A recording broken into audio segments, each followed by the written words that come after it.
Hi అండి అందరికీ ఇవాల్టి రెసిపీ వచ్చేసి దమ్ బిర్యానీ చాలా టేస్ట్గా ఉంటుందండి. ఎక్కువ ఐటమ్స్ కాకుండా తక్కువ బడ్జెట్లోనే అలాగే ఇంట్లో ఉండే వాటితోటే తయారు చేసుకోవచ్చు దమ్ బిర్యానీని. బయట అస్సలు కొనుక్కోరు. ఈ ఒకసారి వీడియో చూసారంటే చాలా బాగుంటుంది. Welcome back to Pillalavanya vlogs. ముందుగా దమ్ బిర్యానీకి ఫస్ట్ రైస్ని రెడీ చేసుకుందాం. రైస్లో కొంచెం వాటర్ వేసుకొని బాస్మతి రైస్ ఇక్కడ 1 గ్లాస్ తీసుకున్నాను. మీకు మీ రిక్వైర్మెంట్ బట్టి తీసుకోండి. వీటిని బాగా వాష్ చేసుకోండి. వాష్ చేసుకున్న తర్వాత ఒక గ్లాస్కి 4 గ్లాసులు లేదా 3 గ్లాసులైన వాటర్ సరిపోతుంది. ఇలా వాటర్ తీసుకున్న తర్వాత బయట దొరికే బిర్యానీ మసాలా ప్యాకెట్ అంటే ఇస్తారు. ఇలా ఈ ఐటమ్స్ అన్నీ వస్తాయి అన్నమాట. వీటిని మనం తీసుకునే రైస్లోకి యాడ్ చేసుకోండి. ఒక 1 ప్యాకెట్ అయితే సరిపోతుంది అనమాట మనం తీసుకున్న 1 గ్లాస్కి. ఒకవేళ మీరు ఎక్కువ గ్లాస్ యాడ్ చేసుకుంటే ఇంకొక 2 ప్యాకెట్లు తీసుకుంటే సరిపోతుంది. ఇందులో ఒక 1/2 స్పూన్ గీ అండ్ అలాగే ఒక 4 పచ్చిమిరపకాయలు వేసుకోండి. పచ్చిమిరపకాయలు వేయడం వల్ల మనం రైస్ ఉడికిన తర్వాత కొంచెం స్పైసీగా ఉంటుంది. ఇక్కడ మనం ఆనియన్స్ బాగా స్ట్రైట్గా ఈనుల్లా కట్ చేసుకోవాలన్నమాట. ఇప్పుడు స్టవ్ ఆన్ చేసుకొని 3 గరిటెల ఆయిల్ వేసుకోండి. ఇక్కడ ఆయిల్ ఎక్కువే పడుతుంది ఎందుకంటే ఇప్పుడు మనం ఆనియన్స్ అనేది ఫ్రై చేయాలన్నమాట. ఆనియన్స్ ఫ్రై చేయాలంటే కొంచెం ఆయిల్ ఎక్కువే పడుతుంది. చూసారుగా ముందుగా తీసుకున్న ఆనియన్స్ని ఇప్పుడు వీటిని ఆయిల్లో బాగా ఫ్రై చేయండి. ఆనియన్స్ ఎంత బాగా ఫ్రై అయితే అంత టేస్ట్గా ఉంటుంది మన బిర్యానీకి.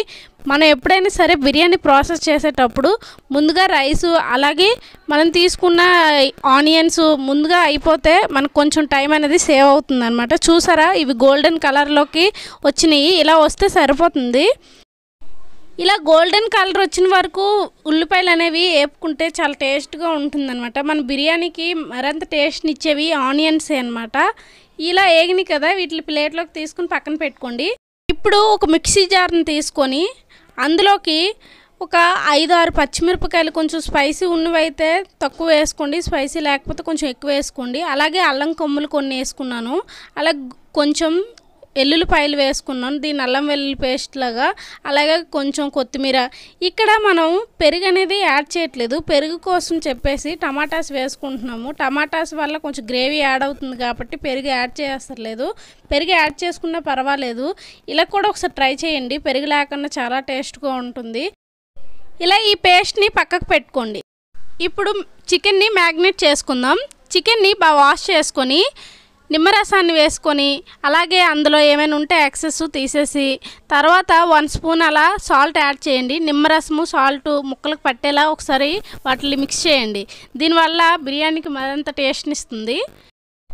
ఇప్పుడు ఇందులోకి పసుపు 1/2 స్పూన్ యాడ్ చేసుకుంటున్నాం. అలాగే 1.5 స్పూన్ కారాన్ని యాడ్ చేసుకోండి. కొంచెం ఈ స్పైసీ ఎక్కువ ఉంటుంది కాబట్టి 1.5 సరిపోతుంది. స్పైసీ లేకపోతే ఒక 2 స్పూన్స్ అలా యాడ్ చేసుకోండి. మనం మరి ఎక్కడ కూడా మన కారం అనేది యాడ్ చేయం కాబట్టి. ఇప్పుడు మనం ముందుగా ప్రిపేర్ చేసుకున్న పేస్ట్ని కూడా తగినంత వేసుకోండి. అంటే ఎక్కువ స్పైసీ ఉంటే కొంచెం తగ్గించుకొని వేసుకోండి వీటిని. అలాగే ఇందులో కొంచెం గరం మసాలా కూడా 1 స్పూన్ యాడ్ చేయండి. ఇంకా అంతకు మించి ఇంకేం మసాలాలు నేను ఇక్కడ యాడ్ చేయట్లేదు.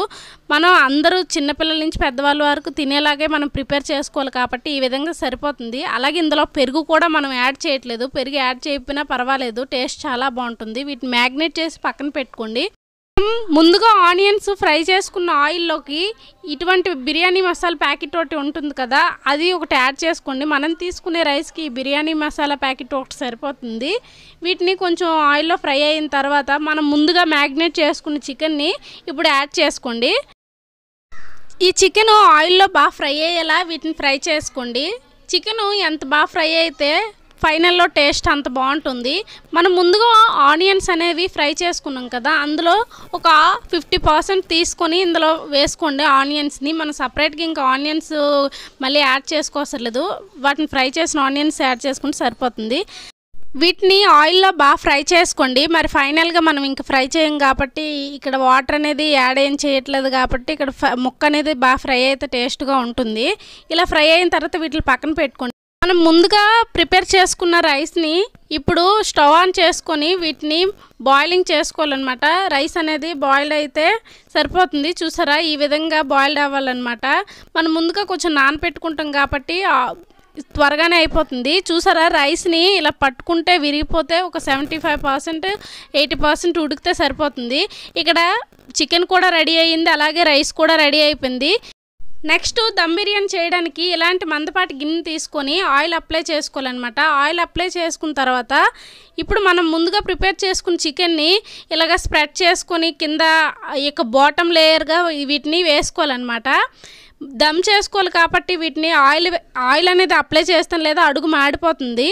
గిన్నెకి ఆయిల్ మాత్రం కంపల్సరీగా అప్లై చేయాలన్నమాట. మనం తీసుకున్న రైస్ అనేది ఇప్పుడు వాటిపై స్ప్రెడ్ చేస్తూ వేసుకోండి. చూసారు కదా, ఈ విధంగా రైస్ని స్ప్రెడ్ చేసుకొని వీటిపై మనం ముందుగా ప్రిపేర్ చేసుకున్న ఆనియన్స్ని వేసుకోండి, స్ప్రింకిల్ చేసుకుంటూ వేసుకోండి. ఇప్పుడు ఇందులోకి మరింత కలర్ఫుల్గా ఉండడానికి ఫుడ్ కలర్ని ఇక్కడ యాడ్ చేస్తున్నాను. మీకు ఇన్ కేస్ ఫుడ్ కలర్ ఇష్టం లేకపోతే స్కిప్ చేసేయచ్చు. నెక్స్ట్ రైస్ వాటర్ని ఒక 1 గ్లాస్ తీసుకుంటున్నాను. మనం బాయిల్ చేసుకున్న రైస్ వాటర్ని కంపల్సరీగా ఏ రైస్కైనా ఒక 1 గ్లాస్ సరిపోతుంది. తీసుకొని వాటిపై ఇలా స్ప్రెడ్ చేసుకొని మూత పెట్టి వీటిని దమ్ చేసుకోవాలి. ఏదైనా బరువైన వస్తువును పెట్టుకోండి. ఇలా వీటిని ఒక 5 మినిట్స్ దమ్ చేస్తే సరిపోతుంది. మన దమ్ బిర్యానీ అయితే రెడీ అయిపోతుంది, అంతకన్నా ఎక్కువ టైం పట్టదు.